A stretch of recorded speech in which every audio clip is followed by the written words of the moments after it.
Okay, before it's turned into the horror that is S-mount, we want to move right away when we're in tech mount here, when they're planted. So I'm just feeling for where there's a gap, so I'm going to drive back with my shoulders, and then my hips are coming forward to take that base out there. And I can work my way out and off that. So we're here, and I'm driving just to stabilize things, and then it's reach and hips forward. And then wrestle from there. It's path number one. If it's mount and then stepped up and it's a little bit lower, I'm gonna do this block here, like a figure four on the leg, just for a little bit more control. And then again, I'm using that for my lever to pass and come up to some leg control. We'll do attacks as well.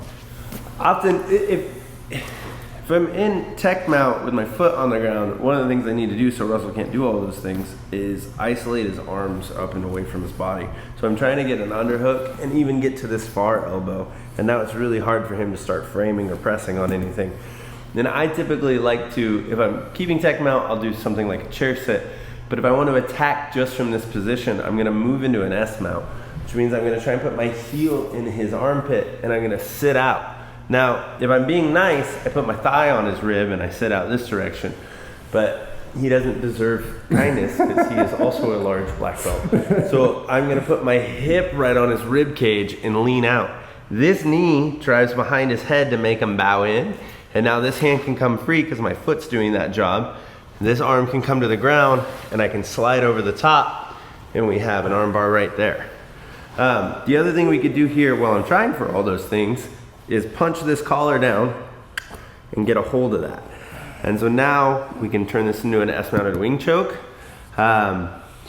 Those things can really play off of each other because as I'm fighting for this and Russell's trying to fight my grip, I might be able to isolate his arm out and move to that arm bar, and vice versa. As I'm going for this arm bar and he's fighting it, I can come back in and go for his neck.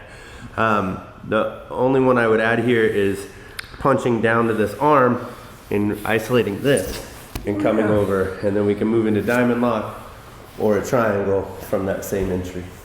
So we'll play in that position, submission or escape, and see which one wins out.